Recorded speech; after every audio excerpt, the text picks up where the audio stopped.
Hey planner friends, welcome back to my channel. Today I thought we would go through what's inside my Hemlock Oak weekly and what I've done with it. Let's get started.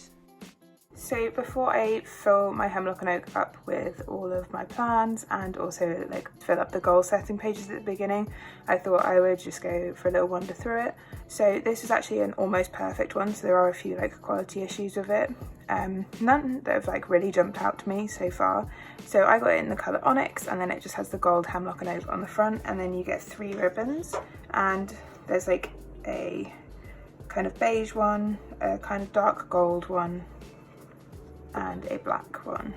Now I think they kind of match the colours of the planners, but I don't know. So yeah, the cover is kind of it feels a bit papery, but it feels pretty sturdy, and it's got squared off corners, and then it's just nicely book bound.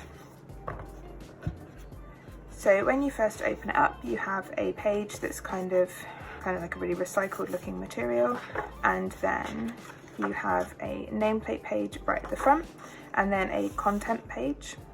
There's a quote here that says the oak was once an acorn that stood at its ground, and all of the pages are numbered, and then you have the numbers for each of the months, because this is the 2023 dated.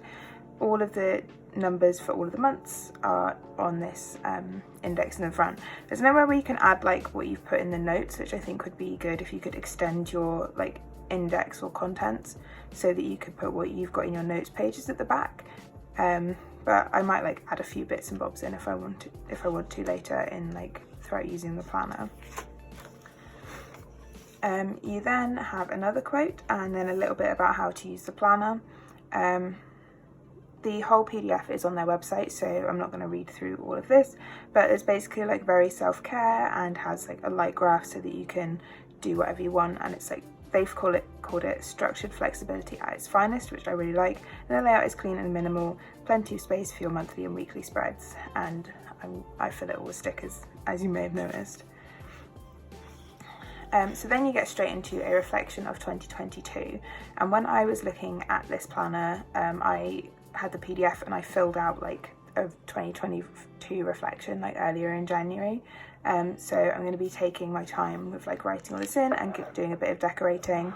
So it's looking back at last year, what words or phrases could describe it, your key memories, what you've learned and how you've changed.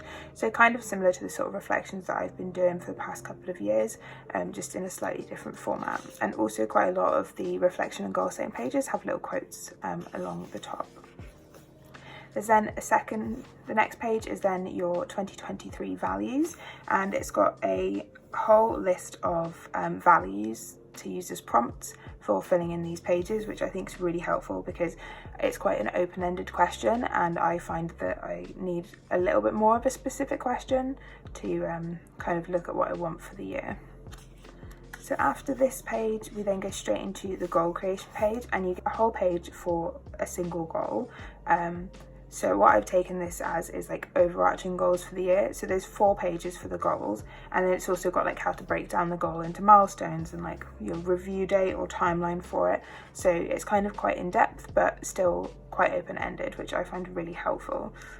With goal creation, I'm great at thinking, oh, I want to do this, but how I'm going to get there is always a little bit more of I'll just do something until it works. So like I said, you get 2 pages or 2 spreads of goal creation, so space for 4 main overarching goals for the year. And then you get another 2 spreads for attainable habits, and each of these pages has space for 2 habits on each page. And then you've just got a cue, why it's important, what the specifics, and what you get if you a reward, or what you get out of doing this habit.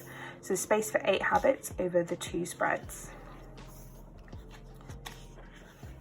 And then we have a 2023 and 2024 calendar, so there's a whole page for each of the calendars.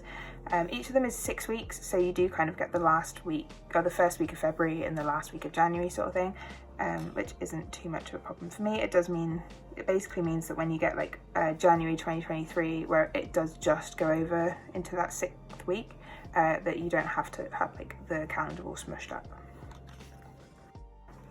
You then have 2023 planning, so I'm going to be using this as a future log in the same way that I used to do in my passion planner. So again, you've got the little mini calendars and then a load of space next to it to write down any kind of I'm going to, like I said, future log sort of planning. And then we have the holidays for Canada and the USA. Obviously I don't live in Canada or the US, but this planner is made in Canada and they don't actually ship to the UK. I had to get this via Stackry. So yeah, I'm not mad that there's no UK holidays in here. We then have a whole page that just says important. I don't know what I'm going to do. Oh, I do know what I'm going to do with this page. This page is going to be my vision board. So I'm going to take the photos that I added to my vision board for 2023 and stick them in here. And then you go straight into January. So for each month, you start off with a kind of overview of the month. So what can you do to get close to your goals this month? What boundaries are you setting for yourself? Positive ways you can carve out time for self-care, and then also habits. So for this habit section at the bottom, I'm going to cover with my habit tracker, which I'm just resizing to fit in this planner, and then this whole blank page on the right hand side, which I'm going to do a cover page for the month. So I'm going to incorporate a little bit of like bullet journaling and being a bit more creative, and manage to fit it in with my like regular planning, because I do miss it, but having a whole extra journal, it was just too much work for me. But I think this will be a good to kind of go between. And then you go straight into your monthly spread. So these months there's 6 weeks to the monthly spread and no space like at the bottom. So the 30th and 31st of January are at the bottom. To make it fit with how I want to use this spread, I'm probably going to move the 30th and 31st up to here, and then have this bottom week to add in my step tracker and my notes and stuff for the month. That's just personally the way that I like to do calendars. When I drew them out for bullet journaling, if I had a 6-week month, I would just put week 1 of the month and week 6 of the month in the same line. But yeah, I really like that there's not squished up boxes, and the boxes are going to be the same each month because there is space for them to be the same size each month. And then you go straight into your weekly spreads. So the weekly spread is kind of very minimal and very easy to put your own stamp on. So down the side you just got space for focus, intentions and tasks. As you would have seen from my spreads already, I'm covering so much for stickers.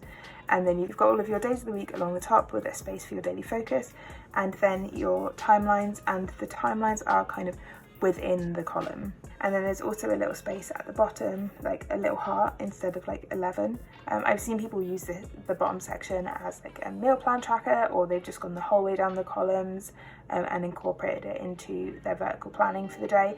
There's lots of things that you can do, and also because it's not dot grid, but the grid is quite fine. When I edit my photos for Instagram, you can't really see the grid anymore. So yeah, like really flexible. And then the last week of the month is the week before the first of the next month. So unlike with Passion Planner, where you had the first of the month before the calendar spread, you have it after the calendar spread with this planner. Which I kind of prefer. I would prefer if it just depended on like how much of the previous month was in a week. So if this week was 4 days of January, 3 days of February, I would want it to be in with January. But if it was like 2 days of January and 4 days of February, I'd want it to be in February. And then at the end of the month, you get a review page and then another page to do whatever you want with. So the review page is looking at memorable moments, what gave you energy and what drained you, and then a lesson, thought or growth moment from this month. I decided that I'm going to do a lesson, a thought and a growth moment, just to kind of bring my monthly stuff together. And then on this final page of the month, I'm having all of my daily gratitude in one place, and then also I'm having a little section at the bottom where I can just add in memories, like what I watched, what I listened to, that sort of stuff, because I used to record that in like my journal when I would be like writing down what I did that day. So I miss kind of having the like what I was watching, like TV, YouTube sort of stuff. And then after that you go straight into your next month. So this is what I mean when I say I'm doing a cover page and my habit tracker and then my goals for the month. So then you go through all of your months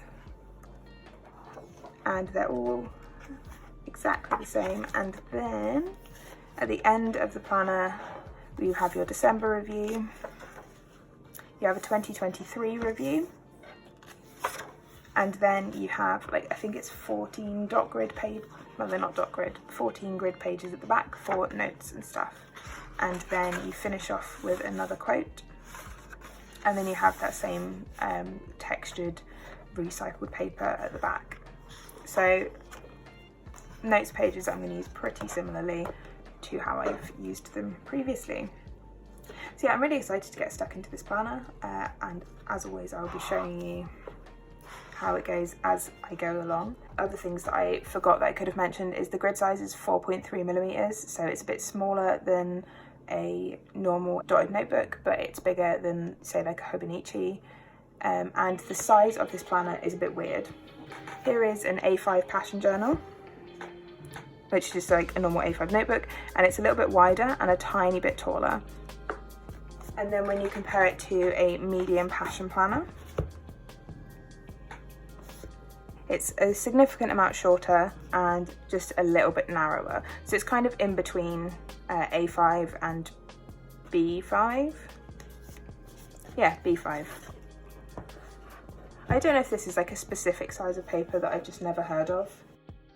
So before I just flip through the setup that I've done in my Hemlock Oak quickly, I just figured I would let you know what I'd used to create these spreads. So I used some black paper and some craft paper and also some patterned craft paper, and then I had a whole bunch of pens. So I've got a super tip, a passion marker, a gold jelly roll, a grey mild liner, a Tombow Fudenosuke, I think this was the hard tip, my usual palette friction, and also a gold Posca paint pen. And then because I was in Hobbycraft looking at paper, I also got myself some stamps. So I just have this set of capital letters and then a tiny little set of a serif font lowercase letters. I think this one was £2 and this one was £7, so it's not particularly expensive. So sorry if you hear Reggie snuffling around, I think he's done with his afternoon nap. So first up, on the inside cover, I have created a new cover page for 2023. And I'm really happy with how this one turned out. I've also used some passion marker stickers and some of that same ephemera sticker kit that I downloaded for the setup of my passion planner for this year. I've taken a lot of the same inspiration that I used for my passion planner and moved into this. Again, I'm not 100% sure if I'm moving completely into this for the rest of the year, but I wanted to make it feel like it was mine, so I've done a lot of the setup. On the nameplate page, I've just stamped my name, and then I've also got this sticker for my contact details. I haven't added in anything to this page so far, or this one. And then I've got my 2022 reflection and 2023 values pages, and then my goal creation pages. And then I haven't done my attainable habits yet. I know what they're going to be, but I haven't actually filled it in. These two pages I haven't added anything to. My 2023 future log is looking like this. And then my vision board is pretty much exactly the same as it was in my passion planner. The only photo that I've changed is this one, because I actually had a photo from my December competition to add in. And then if we flip all the way to the back of the planner, I have basically set up the same pages that I had in my passion planner at the start of the year. So I have my high temperatures. I have had to make all of these stickers a bit smaller because the form factor of this planner is a little bit smaller. I then have a swatch page and my Instagram and YouTube trackers. And again, I've just gone for like black, gold and craft paper the whole way through. I then have my doctors, my period tracker. Again, I've just covered that up because I've got things written there. And then my year of workouts tracker, which I've simplified this a little bit because it was getting way too confusing and I had to actually change my key a couple times because I'd set it up so in advance that by the time I actually got to using it, I'd changed my workout routine. No big deal. And then I just have a page of goal setting things and a brain dump page.